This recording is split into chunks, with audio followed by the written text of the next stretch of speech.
যে ভারতের যে হিন্দু মুসলিম যে একটা ভ্রাতৃত্ববোধ রয়েছে, সেই ভ্রাতৃত্ববোধটাকে নষ্ট করার জন্য কিন্তু এই মানে খুন করা হয়েছে সাধারণ মানুষকে। তো আমরা সরাসরি শুনবো যে মহেশতলা থেকে আজ এই যে ভ্রাতৃত্ববোধের জন্য আজকে একটা যে অনুষ্ঠান করা হয়েছিল, সেই অনুষ্ঠানে তারা কি বলেছেন আমাদের শোনাবো, এবং তার পাশাপাশি তারা আজকে মূলত রাখি পূর্ণিমার দিন নয়, কিন্তু আজকে তারা হিন্দু এবং মুসলিম উভয় সম্প্রদায়ের মানুষ, তারা হচ্ছে রাখি পূর্ণিমা মানে রাখি বেঁধে তারা এই যে হিন্দু মুসলিমদের মধ্যে একটা ভ্রাতৃত্বপূর্ণ মানে দেখিয়েছেন। দর্শক, আমি আপনাদের সঙ্গে রয়েছি আনোয়ার হোসেন সর্দার। আপনারা দেখছেন দুয়ারে সংবাদ। চ্যানেলটিতে নতুন হলে অবশ্যই সাবস্ক্রাইব করবেন। ঘটনা ঘটেছে কাশ্মীরের বুকে, নক্কারজনক ঘটনা। 27 জন ভারতীয় মারা গেছেন। সেই 27 জন ভারতীয়, তারা কেউ আমাদের দাদা, কেউ আমাদের ভাই, অবশ্যই ভারতীয়। এবং তাদের যেভাবে হত্যা করা হয়েছে তার বিরুদ্ধে আমরা আমাদের ঘৃণা জানাবার জন্য এবং যারা মারা গেছেন তাদের প্রতি আমাদের শ্রদ্ধা জানাবার জন্য আজকে এই অনুষ্ঠান আমরা করেছিলাম। তার সাথে যারা এই ভারতবর্ষকে হিন্দু মুসলমান করে ভাগ করবার চেষ্টা করছেন তাদের বিরুদ্ধে এবং এলাকার মানুষদের সচেতনতা যাতে রাখেন, সেই জন্য বিশিষ্ট বক্তাগণ শেখ আলিমুদ্দিন সাহেব এসছেন, কামাল হোসেন সাহেব এসছেন, ডক্টর অরিন্দম বিশ্বাস এসছেন। প্রত্যেকে এসে তাদের মতামতটা জানিয়ে গেছেন এখানে যে আর যাই হোক, তোমরা হিন্দু মুসলমান করে ভারতবর্ষকে ভাগ করতে পারবে না। আমাদের তো একটাই প্রশ্ন ছিল, আপনারা দেখেছেন, আমাদের একটাই প্রশ্ন, কেন শুধুমাত্র হিন্দুকে মারা হলো? কেন বেছে বেছে হিন্দুকে মারা হলো? তার কারণ ঠিক তারাই হিন্দুকে হিন্দু বলে মেরেছেন যারা চাইছেন ভারতবর্ষের যে ভ্রাতৃত্ববোধ, হিন্দু মুসলমানের যে ভ্রাতৃত্ববোধ, যে আমাদের সহমিলন, সেটাকে যাতে ধ্বংস হয়। এটা জঙ্গিহানা নয়, এটা মানুষের প্রতি মানুষের বিশ্বাসটাকে নষ্ট করার একটা চক্রান্ত।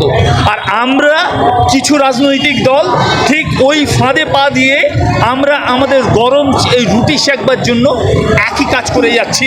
ভারতবর্ষটাকে দুটো সম্প্রদায়ের ভিতর ভাগাভাগির চেষ্টা করছি। আসলে তো তা নয়। হিন্দুকে মারা হয়েছে তার কারণ ঠিক এই কারণেই যে হিন্দুরা যাতে ভাবে যে মুসলমানরা আমাদের মুছে। তাই কি হয়েছে? ঠিক একইভাবে গুজরাটে কিংবা উত্তরপ্রদেশে কিংবা আপনি মধ্যপ্রদেশে দেখবেন মুসলমানদের ফ্রিজের ভিতরে কি মাংস আছে দেখে মুসলমানদের মারা হয়েছে।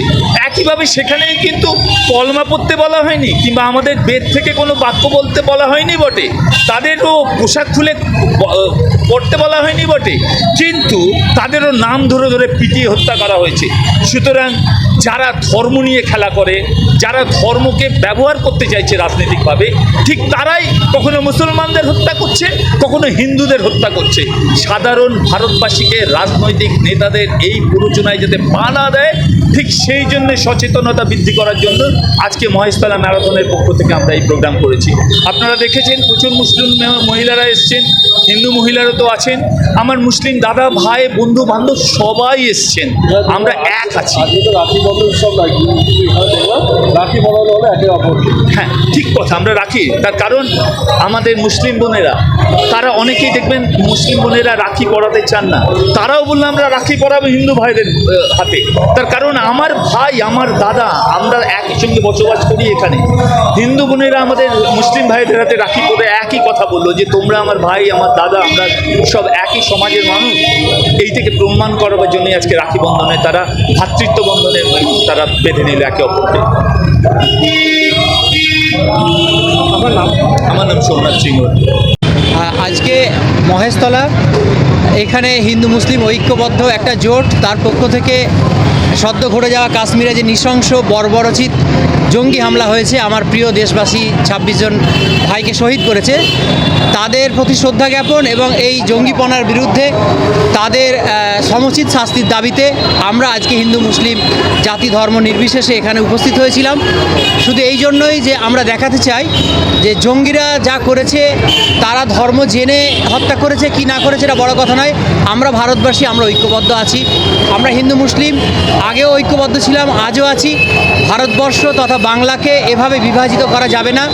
আমরা একদিকে যেমন জঙ্গিদের বিরুদ্ধে শক্ত থেকে শক্ত পদক্ষেপের দাবি করছি এই সভা থেকে, সাথে সাথে আরও বেশি হিন্দু মুসলিম জোটবদ্ধতার প্রত্যাশা রাখছি এই সভা থেকে। আমার নাম শেখ আলিমুদ্দিন।